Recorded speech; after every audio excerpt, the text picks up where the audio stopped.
Hi,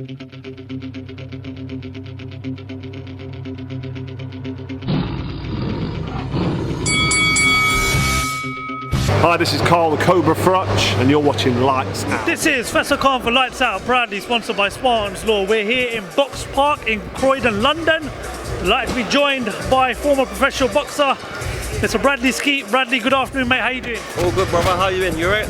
All right, thank you very much for asking. A huge show on Saturday night at Selhurst Park, the Crystal Palace Stadium, where Billam-Smith defends his world title against Richard Riakporhe in a British world title domestic bust-up. But on that card we'll be featuring your fighter Fran Hennessey. Firstly, how's training camp gone and how's preparation gone for the fight on Saturday? Yeah, really well. Fran's buzzing to get out and another amazing show put on by a boxer. So yeah, she's been looking good in the gym, and from her last fight made big improvements and worked on a few stuff, and yeah, I'm looking forward to seeing her shine on Saturday. It's her first stadium fight, I believe, so how important is it not only to get the win but also to look good in front of what's going to be a packed out Selhurst Park? Yeah, it's just all part of the process. Like I said it from the start, I said it before I debut, Fran's going to be a superstar. So all these stadium fights and big nights and big bright lights and big arenas and big venues, she's all preparation for the when she's ready for her time at the top. You've been working together for quite a while now. What's impressed you the most about how she's progressed, and where do you hopefully look to see her at the end of 2024, Bradley? Just take it. This is her first 8-rounder, so we're stepping her up now. We said after her last fight that the longer the rounds, the better she'll be. And yeah, this is her first 8-rounder, so a good step up now. And I'd like to get her another 2, maybe 3 times before the end of the year, and then yeah, start looking for titles for her. Yeah, I think she keeps progressing and keeps improving the way she does, and I've seen in the gym. Then I'm looking very excited and looking forward to her fighting for titles very soon. One of the beautiful things about women's boxing is that world title shots tend to come quite early on in their careers, given the fact that there's not a lot of female fighters like the men's weight and the men's division. But in terms of Fran and a world title, I mean, how far off do you think she is, and is this something you might potentially look to welcome at the end of the year if the opportunity was pushed towards your direction? Yeah, we're not going to rush us so soon for world titles and that, but we always say about that now they do a women's British title, and how good would that be for her to get a British title? I myself hold the outright champion of a British title, so we always said we're going to get the British title for her and then have a nice picture together and just move her slowly. There's no rush whatsoever. So yeah, we just get the right fights at the right time and keep developing her. And listen, them world titles will soon come, but yeah, we just take things slow at the minute, and yeah, just keep all the time she's enjoying herself. That's the main thing. I noticed that you mentioned you held a British outright in your career, which I'm pretty sure was one of your best accomplishments in boxing. How good is it to see now that we've got British belts being pushed into women's boxing, and what does it do for women's boxing? Yeah, definitely. Like I say, it's Fran's buzzing when all come about that women's going to have a British title. That's the first thing she said to me. She was like, I'm going to win a British title. We're going to get a picture together with our belts, and that's what I mean to her. Do you know what I mean? So I think it's great. Women boxing now is flying, and it's just going from strength to strength. And I work with Sky Nicholson, with Eddie Lamb too, so WBC featherweight world champion. So to have the likes of her, Fran looking up to Sky, being around Sky, she's got the best to look up to. So we can't wish for more. Do you know what I mean? You're on the other side of the ring now. You're the one that's giving the advice, that's leading the camp, that's leading the training. Surely there's a part of you that misses being as the fighter, right? I miss it every day, but I'm part of it now. Like I said, I'm on the other side now and passing on all my knowledge and experience to Fran and my other fighters, and yeah, I enjoy it. I still got a smile on my face. I still got the buzz of fight night. I'm in the gym every day, so yeah, I'm just on the other side. Let's talk about the main event. Cracking fight. They fought once. Richard came out on top, but this time it's different. It's in Richard's back home, his beloved Crystal Palace Selhurst Park Stadium. As a Liverpool fan, I've not had many too good memories myself there. And he's going for his first world title. But Billam-Smith's a different fighter than the one that fought a few years ago. You know, he beat Lawrence Okoli in Bournemouth to become a world champion.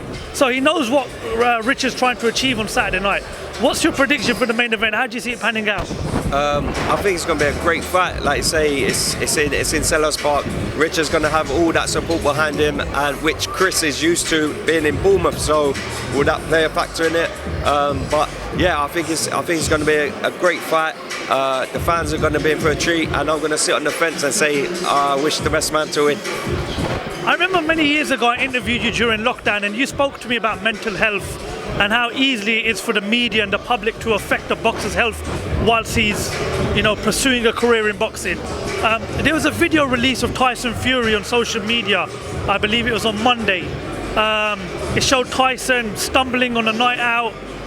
I mean, to some of the public, it's not a good look, but me personally, I look at that, think he's a human being. He's entitled to go and have a night out, and if he's made a mistake, we're all human.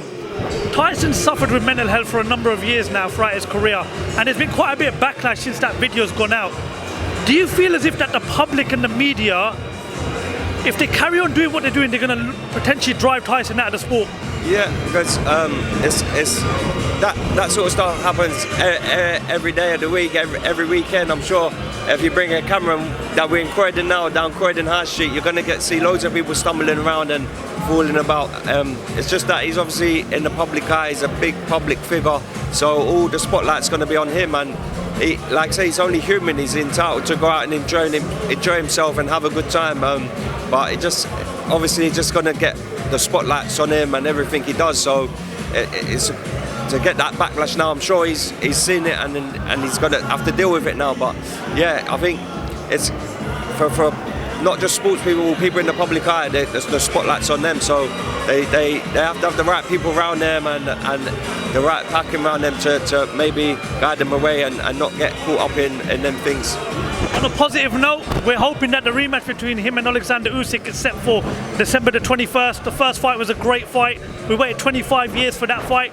Now I'm going to ask you, as a trainer, do you believe that the game plan was right for Tyson Fury, or would you have liked to have seen him been a bit more aggressive and a bit more on the front foot and maybe take the fight a bit more to Oleksandr Usyk? Yeah, Tyson was having great success, and I think I can't remember if it was round 5 or 6, he landed some very clean punches, and it looked like the tide was in his way and he was going, and if that was me, I would have told him to keep that pressure on and keep pushing, push, but he didn't. It seemed like he let Usyk back in the fight, but yeah, it come out that his corner was telling Tyson he was up, but in that sort of fights you need to be telling him, go and push the fight, make sure, like, close the show, go and close the show. But yeah, the rematch will be exciting, and I'm sure he'll know now. He's been in with him once. He'll know how to deal with him and hopefully get that win. There's a rumoured card going around for September 21st, and the main event speaks for itself. Two British heavyweight giants, Anthony Joshua, Daniel Dubois. Anthony Joshua looks like the old Anthony Joshua under Ben Davison, but Daniel Dubois looks like a new fighter under Don Charles. Let's say that fight happens. What do you predict for that fight in Wembley Stadium? And who would you favour right now going into that fight, given the fact that both of them are on a good run at the moment? Yeah, a great fight for the British public, and in Wembley Arena, you can't ask for more. I favour Joshua because his experience at that top level, he's been there and done it, and he's looking unbelievable. Dubois still very young in terms of at top level fights. He's been in with some good fighters, but I think at this stage in both of their careers, with the momentum, I think is with Anthony Joshua, definitely. Hey, Bradley, before I let you go, how does Fran walk out Sellers Park on Saturday night? I've heard so many things about this ring walk. I think she's gonna shock me. So I'll be up there waiting in the ring, enjoying it like everyone else, watching her walk down. Top man, Bradley Skeete, a pleasure as always. Thank you for your time. Best of luck on Saturday night, brother. Thank you, bro. Take care.